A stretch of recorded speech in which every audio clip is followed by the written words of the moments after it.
Ça a toujours été un réel plaisir de vous retrouver dans ces cadres Autopsie Sport, votre programme de chaque week-end qui vous permet de connaître en détail toute la matière sportive de la semaine sur le plan national, continental et pourquoi pas intercontinental.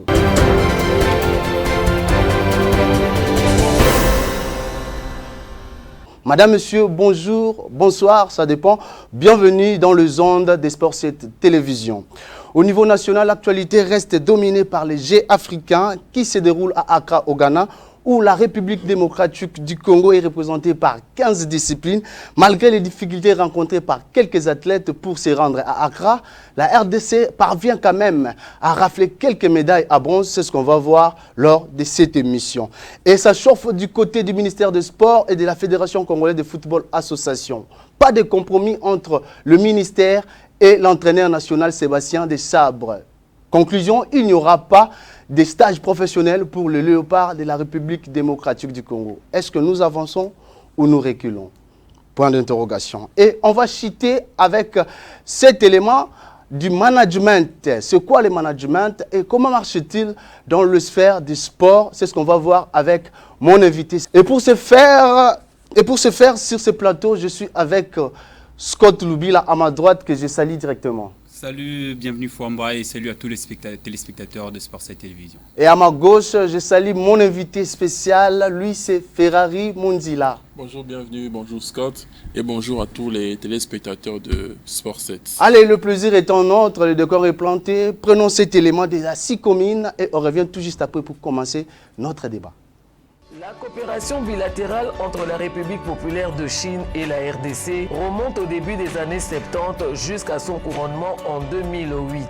Avec la création d'une jointe venture SICOMIN, à savoir la sino-congolaise des mines. Cette société anonyme établie en République démocratique du Congo, conformément à la convention de la collaboration signée en 2008, basée sur la coopération gagnant-gagnant. D'une part, la SICOMIN SA est un précurseur du processus de la valorisation du label RDC dans le secteur minier et d'autre part, elle est chargée du financement des projets d'infrastructures construits en RDC. La SICOMIN SA est l'une des entreprises minières qui contribuent au développement du secteur sportif en RDC, subdivisé en 3 secteurs d'intervention. À l'interne, la SICOMIN a créé son équipe de football nommée FC SICOMIN, qui est composée des agents congolais de l'entreprise dotés à plusieurs reprises d'équipements sportifs. Elle finance également les compétitions de football entre son équipe et ceux d'autres entreprises minières amies de la SICOMIN. Le 22 juillet 2023, la SICOMIN a participé activement à la première édition des Jeux de la ville de Kolwezi dans la province du Lualaba en alignant plus de 20 agents au marathon car elle attache une importance aux bonnes conditions physiques de ses agents et soutient par conséquent le développement du sport en faveur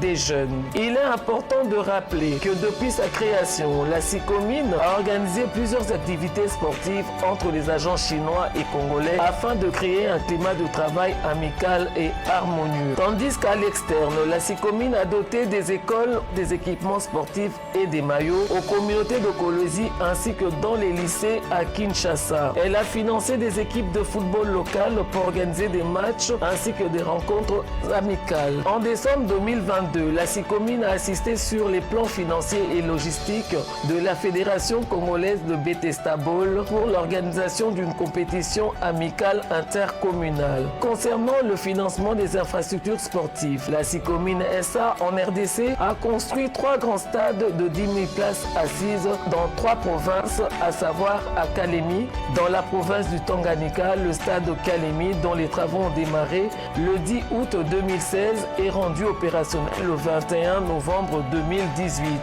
Le deuxième stade, celui de la province du Nord Kivu, stade Goma, opérationnel depuis le 26 mai 2017. Enfin, le troisième stade, le stade de Bunia, dans la province de l'Ituri, dont les travaux ont démarré en mai 2017, a été rendu opérationnel 2 ans après, soit en mai 2019. Elle a aussi financé le projet d'aménagement des terrains de football aux communautés locales. La SICOMIN SA porte à cœur le secteur sportif en RDC RDC en s'impliquant à tous les niveaux. Par conséquent, la collaboration sino-congolaise des mines est d'une importance capitale car elle est bénéfique pour la RDC, mais permet aussi au pays en voie de développement de demeurer dans un élan d'émergence. On reconnaît là la voix très professionnelle de Virginie Lofembe sur cet élément de la SICOMINE qui retrace tous les travaux et les actions de cette entreprise publique qui fait de grandes choses dans la République démocratique du Congo, des choses à saluer. C'est très important d'avoir des partenaires comme ça qui viennent pour du business, mais qui investissent sur le sport. Exactement. Parce qu'on a besoin des infrastructures pour la formation et pour tout ça. Honnêtement, c'est une œuvre à saluer charitablement. Et par rapport aux Jeux africains, j'espère qu'on est allé bien, j'espère qu'on va gagner des médailles. Voyons voir. Voyons voir, voyons voir. C'est de la Ferrari Mondi là. Je vais prendre à ma droite, lui c'est Scott Lubila. Scott Lubila. Pensez-vous que la République démocratique du Congo fera mieux parce qu'on se rappelle, elle a déjà à son sein 4 médailles de bronze. Est-ce que vous pensez qu'elle va continuer sur cette lancée ou